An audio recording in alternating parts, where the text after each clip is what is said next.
स्वागत है आपका हमारे YouTube चैनल पे। मैं आपसे कहना चाहूँगा कि यदि आपने हमारे चैनल को अभी तक सब्सक्राइब नहीं किया है तो प्लीज़ आप उसको सब्सक्राइब करें और दूसरों से जो है वो शेयर करें, ताकि वीडियो जो है वो आपको लगातार मिलते रहे और ये जो सारी चीज़ें हैं आप उसको स्टेप बाय स्टेप जो है वो सीखते रहें। ठीक है फ्रेंड्स, तो लास्ट वीडियो में जो है हमने परसेंट निकालना सीखा था और उसी को जो है हम आगे बढ़ा रहे थे। आज हम देखते हैं और भी जो नए क्वेश्चन होते हैं उनको किस तरीके से सॉल्व करते हैं। कुछ क्वेश्चन जो है वो लिखे हैं, जैसे 1600 का 60% क्या होगा, 2400 का क्वेश्चन मार्क परसेंट जो है वो क्या होगा। तो जब भी ऐसा कोई क्वेश्चन आए तो एक तरीका है, एक जो बेसिक तरीका है, जैसे मान लो यहां पर मैं 1600 और 60/100 यहां पर लिखता हूं, तो इस तरीके से जो है वो आपको सॉल्व करना है। ये बेसिक तरीका है, लेकिन एक डायरेक्ट तरीका जो है वो भी हम सीखेंगे।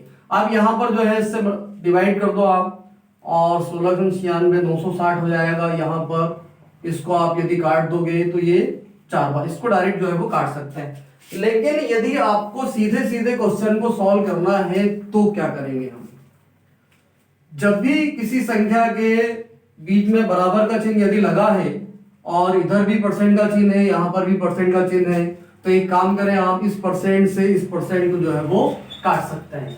इसके बाद ये 2 जीरो से ये 2 जीरो भी जो है वो आपकी कैंसिल हो जाएगी। इसके बाद 8 से आप इसको 2 बार काट दो, यहां पर इसको 3 बार काट दो, और इस 3 से आप इसको जो है वो 20 बार काट सकते हैं।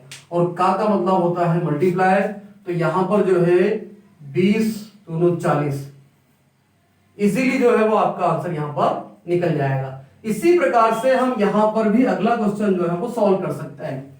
इस परसेंट से इस परसेंट को यहां पर जो है वो काट दो आप, ये 2 जीरो से आपने यहां पर 2 जीरो काट दी।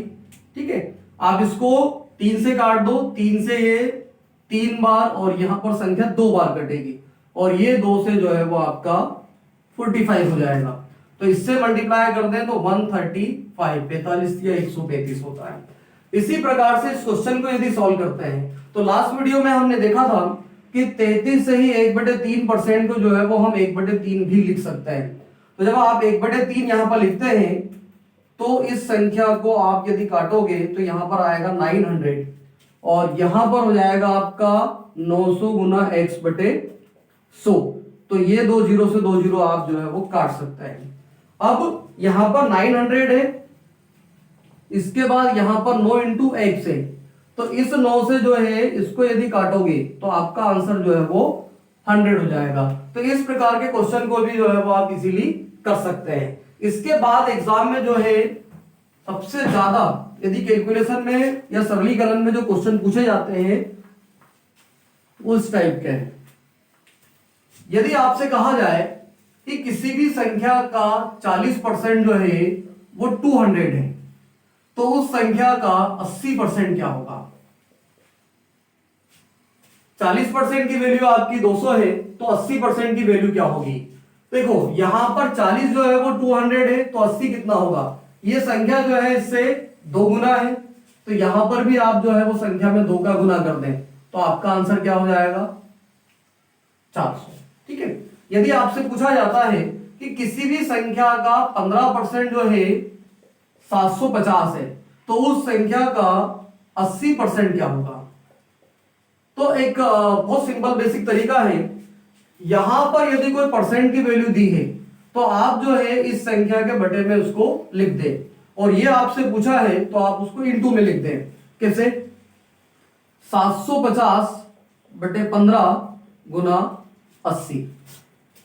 ठीक है, जो दिया है उसको बटे में लिखे आप, और जो आपसे पूछा है उसको आप मल्टीप्लाई में लिखते हैं। तो 15 से ये, ठीक है, 5 बार और 0, और इसका मल्टीप्लाई कर दें तो आपका आंसर क्या हो जाएगा 4000। ठीक है, इसके बाद नेक्स्ट क्वेश्चन जो आपसे पूछा जाता है कि 40% बराबर 120, तो 60% बराबर क्वेश्चन मार्क। जब 40% की वैल्यू आपको दी है और 60% आपसे पूछा है, तो जो दिया है उसको आपको बटे में लिखना है, और जो पूछा जाए आप उसको मल्टीप्लाई में लिखेंगे। तो 120/40 गुना 60, ये संख्या 3 बार कटी और इसका मल्टीप्लाई करोगे तो ये 180 हो जाएगा। यदि आपसे कहा जाए कि 90% बराबर 900 तो 75% बराबर क्या होगा? तो जो दिया है उसको बटे में लिखना है आपको, 900 बटे 90, और जो पूछा जाए उसको आपको मल्टीप्लाई में लिखना है। तो ये संख्या जो है यहां पर 10 जब मल्टीप्लाई करोगे तो ये हो जाएगा आपका 750 या 750। यदि आपसे कहा जाए कि किसी भी संख्या का 45% बराबर 1350 है, 45% बराबर 1350 है, तो उस संख्या का 25% जो है वो क्या होगा? जो दिया है उसको बटे में, यहां पर इसकी वैल्यू दी है, इसकी वैल्यू भी दी है इस क्वेश्चन में, यहां पर ये वैल्यू भी दी है, ये वैल्यू भी दी है। तो जो दिया है उसको आपको हमेशा बटे में लिखना है, 1350 बटे 45, और आपसे पूछा है 25%, तो 25 का जो है आप उसमें मल्टीप्लाई कर दें। तो ये संख्या जो है वो 3 बार कटेगी, एक 0 हो जाएगा और उसका मल्टीप्लाई कर देंगे तो ये हो जाएगा 25 या 75 और एक 0। तो इस तरीके से आप किसी भी संख्या को जो है वो सॉल्व कर सकते हैं। एक क्वेश्चन, यदि आपसे पूछा जाता है कि किसी संख्या का 25% बराबर 750 है, तो उस संख्या का 75% बराबर क्या होगा? तो 25% की वैल्यू 750 है, 75% की वैल्यू आपसे पूछी है, तो 75 इससे कितना गुना है? 3 गुना। तो आप डायरेक्ट इस संख्या में 3 का गुना भी कर सकते हैं। तो ये हो जाएगा आपका 75 दिया 225 होता है और एक 0, तो 2250 आपका आंसर होगा। यदि इस तरीके से हम करें तो 750 बटे 25 और जो आपसे पूछा है 75, तो सेम आपका आंसर सेम आएगा। ठीक है, तो अब इसके बाद ये कैलकुलेशन के क्वेश्चन थे, इसके बाद जो है हम थ्योरिकल क्वेश्चन भी जो है वो स्टार्ट कर रहे हैं।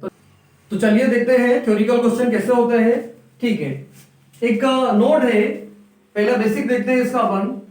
यदि किसी संख्या में पहले x% की वृद्धि तथा बाद में x% की कमी कर दी जाए तो इस फॉर्मूले से भी हम इसको जो है वो सॉल्व कर सकते हैं, और इसका बेसिक तरीका भी मैं आपको थोड़ी देर में बता देता हूं। अब भाई जब भी किसी क्वेश्चन में यदि वो कहता है कि x% की वृद्धि और x% की कमी कर दी जाए, तो ऐसे क्वेश्चन में हमेशा जो है वो परसेंट कमी होती है, और इस जो है फार्मूले से हम इसको सॉल्व कर सकते हैं। यदि आपसे क्वेश्चन पूछा जाए कि किसी संख्या में पहले 10% की वृद्धि, प्लस का मतलब होगा वृद्धि, और बाद में 10% की जो है वो कमी कर दी जाए, तो इसका आंसर क्या होगा? तो इस x की जो है वैल्यू आपको 10 मानना है, यहां पर भी x की वैल्यू आपकी 10 है। जब x की वृद्धि और x की कमी है मतलब दोनों की वैल्यू जो है वो सेम है, लेकिन पहले वृद्धि हो रही है और बाद में कमी हो रही है। तो इस x को यदि हम 10 मानते हैं तो x का स्क्वायर लिखा हुआ है यहां पर, तो ये हो जाएगा आपका 10 का स्क्वायर, और यहां पर 100 लिखा है। यदि हम इसको यहां पर सॉल्व करें तो 10 का स्क्वायर 100 होगा और यहां पर भी 100 होगा। तो 100 से 100 को यदि काटोगे तो इसका आंसर 1 आएगा, ना कि 0। बहुत सारे स्टूडेंट जो है वो यहां पर 0 लिख देते हैं, तो 100 को 100 से काटेंगे तो वो यहां पर 1 आएगा। और भाई यहां पर लिखा था हमने परसेंट कमी, तो ऐसे क्वेश्चन में जो है वो हमेशा कमी आएगी, तो यहां पर हो जाएगा x% की कमी। ठीक है, x% की कमी। यदि 10 की जगह यहां पर 10 की जगह वो कहता है कि 20% की पहले वृद्धि हो रही है और बाद में 20% की जो है वो कमी हो रही है, तो अब x की वैल्यू क्या हो जाएगी आपकी? 20 हो जाएगी। तो 20 का स्क्वायर क्या हो जाएगा? 20 का स्क्वायर अपॉन 100, 20 का स्क्वायर 400 और यहां पर 100, तो ये संख्या जो है वो 4 बार कटेगी। तो आपका आंसर जो हो जाएगा 4% की कमी।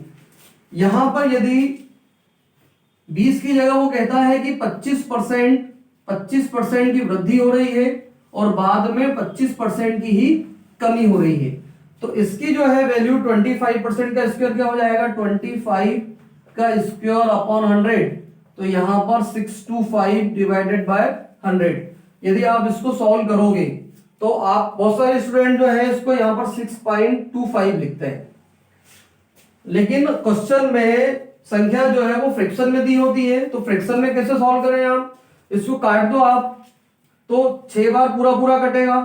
अब आपके पास क्या बचा 25, तो 25 बटे यहाँ पर 100, इसको काटोगे तो 1 बार और ये 4 बार, तो इसका आंसर आएगा 6 से ही 1/4% की कमी। इस क्वेश्चन को हम दूसरे तरीके से भी 100 मान के भी कर सकते हैं, क्योंकि परसेंट का जो पूरा बेस है वो है 100, तो 100 मान के भी जो है हम इस क्वेश्चन को सॉल्व कर सकते हैं।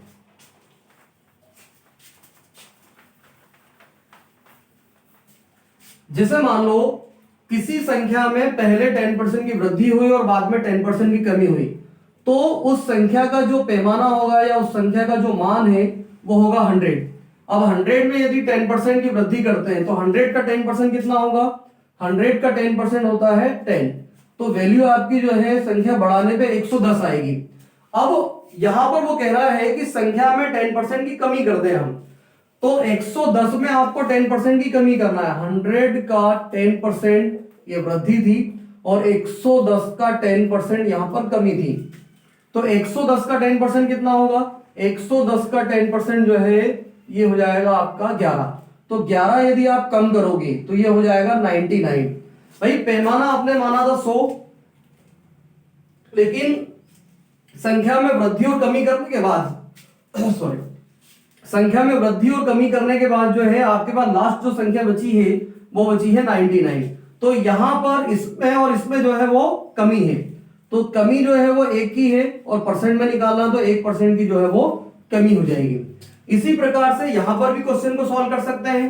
भाई आपने पैमाना जो है वो 100 माना, 100 में 20% की आप वृद्धि करोगे, तो यहां पर यदि 100 में जितने परसेंट की यदि वृद्धि करना है तो डायरेक्ट आप उसको जो है वो प्लस कर दें, तो पहले आपको 20 प्लस करना है, 100 का 20%, यहां पर वृद्धि थी तो ये हो जाएगा आपका 120।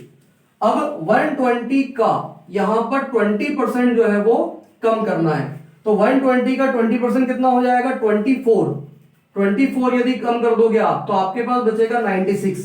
अब 100 में और 96 में डिफरेंस कितने का है, ये डिफरेंस जो है वो आपका 4 का, तो आंसर हो जाएगा 4% की कमी। तो इस प्रकार से जो है इस क्वेश्चन को हम सॉल्व कर सकते हैं। इसके बाद ये पहला नोट था, इस क्वेश्चन में जो बेसिक तरीका होता है, जो एडवांस तरीका होता है, इसमें इस प्रकार से 7 नोट है, तो आपको कंटिन्यू जो सातों नोट जो है वो आपको मैं कराऊंगा। ठीक है, मिलते हैं नेक्स्ट वीडियो में।